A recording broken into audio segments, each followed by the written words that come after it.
Hello guys, welcome back to my channel. আশা করছি আপনারা সবাই ভালো আছেন। তো আজ আমি একটি নতুন টপিক নিয়ে আসছি, রায়-মার্টিন প্রশ্নবিচিত্রার উত্তর নিয়ে আসছি ক্লাস 2 এর।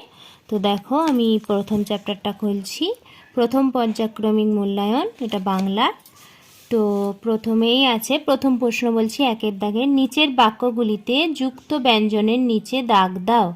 তো এখানে আছে রাতের আকাশে অসংখ্য তারা, তো এখানে অসংখ্য যুক্ত ব্যঞ্জন। ক্ষয়ের দাগে আছে টিপু ঘুড়ি ওড়াতে দক্ষ, তো এখানে দক্ষটি হলো গিয়ে যুক্ত ব্যঞ্জন।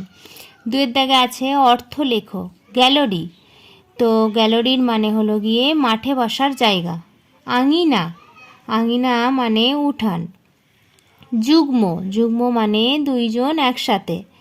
তারপর তিনের দাগে আছে নিচের যুক্ত ব্যঞ্জনগুলি ভেঙে দেখাও ও যুক্ত ব্যঞ্জনগুলি দিয়ে নতুন শব্দ বানাও। তো এখানে আছে দন্তস্বয় প, তো এটা দিয়ে আমি একটি নতুন যুক্ত ব্যঞ্জন শব্দ বানালাম, এটি হলো গিয়ে পর্শ। তারপরে আছে হয়রফলা, এটি হলো হদ। তারপর চারের দাগে আছে প্রভাত বর্ণন কবিতাটি কবির নাম সহ 4 লাইন মুখস্থ লেখো। তো এখানে প্রভাত বর্ণন কবিতাটির কবির লেখক হলেন মদন মোহন তর্কালঙ্কার।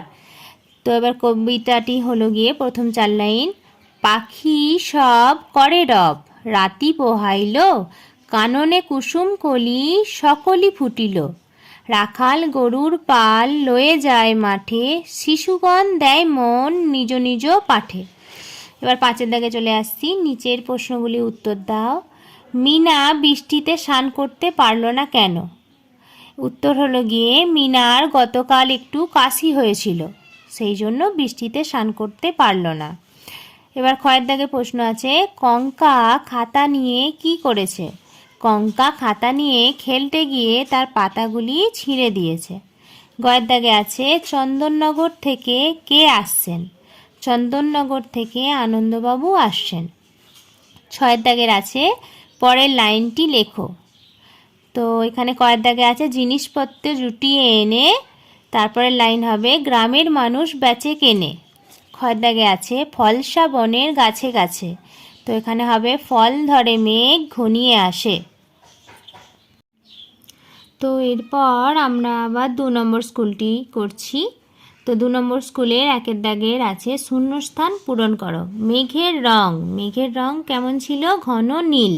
তারপর ক্ষয়ের দাগে আছে সৌম্য ড্যাশ ব্যবসা করেন, সৌম্য পাটের ব্যবসা করেন। হাট বসেছে ড্যাশ বারে, হাট বসেছে শুক্রবারে। এরপরে আছে 2 দাগের এক কথায় উত্তর দাও। তো এখানে আছে কয়ের দাগে মহারাজ হংসরাজ সিংহ কোথাকার রাজা? তো উত্তর হবে পাংশুপুরের রাজা। ক্ষয়ের দাগে আছে কাংলার ঝুড়িতে জিনিস কে চেয়েছেন? তো উত্তর হবে সংসার বাবুর মা চেয়েছেন। এরপর গয়ের দাগে আছে হাট কবিতায় কে গান শুনিয়ে ভিক্ষা করে? তো হাট কবিতায় অন্ধ কানাই গান শুনিয়ে ভিক্ষা করে। এরপর ঘয়ের দাগে আছে আদ্যনাথ বাবুর ভৃত্যের নাম কি? তো আদ্যনাথ বাবুর ভৃত্যের নাম সত্য। উয়ার দাগে আছে কোন নদীতে বন্যা দেখা দিয়েছে? উত্তর হবে কর্ণফুলী নদীতে বন্যা দেখা দিয়েছে। এবার 3 দাগে আছে সাজিয়ে লিখো। তো এটা সাজিয়ে লিখলে হবে কয়েকটা মঙ্গলবার, ক্ষয়েরটা হবে গিয়ে জঙ্গল, গয়েরটা হবে বক্সিগঞ্জে।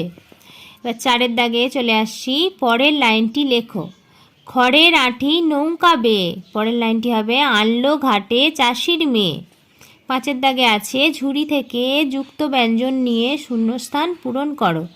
দড়ি দিয়ে ঘোড়ায় কি? লাট্টু। তারপর যিনি নাটক করেন তিনি নাট্যকার, তিনি হলেন গিয়ে নাট্যকার। তারপর আছে দূরপাল্লার ড্যাশ করে যাব মধুপুর, দূরপাল্লার ট্রেনে করে যাব মধুপুর। তারপরে আছে ঘরটা ড্যাশ গাড়িতে ডেচকি হাঁড়ি চাপিয়ে চলেছি বনভোজনে, এটা হবে ঠেলা গাড়িতে। 6 দাগে আসছি, 6 দাগে বলেছে বাক্য রচনা করো। তো তোমরা রৌদ্র দিয়ে একটা বাক্য রচনা করবে, আমি এখানে 2টো বাক্য রচনা লিখেছি।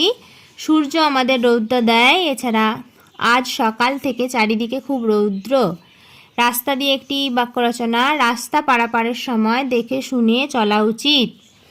এবার 7 দাগে চলে আসছি। 7 দাগে এখানে আছে বিপরীত শব্দ লেখো। হাসি, বিপরীত শব্দ হলো গিয়ে কান্না।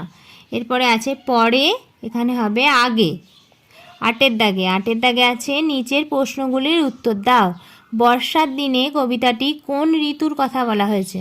তো বর্ষার দিনে ঋতু কোন ঋতু? এখানে বর্ষা ঋতুর কথা বলা হয়েছে। তারপর বলেছে বিনা ও মিনার ছোট ভাইয়ের নাম কি? উত্তর হবে বিনা ও মিনার ছোট ভাইয়ের নাম নন্দ। পরের ভিডিও দেখার জন্য চ্যানেলটি অবশ্যই সাবস্ক্রাইব করে দেবেন।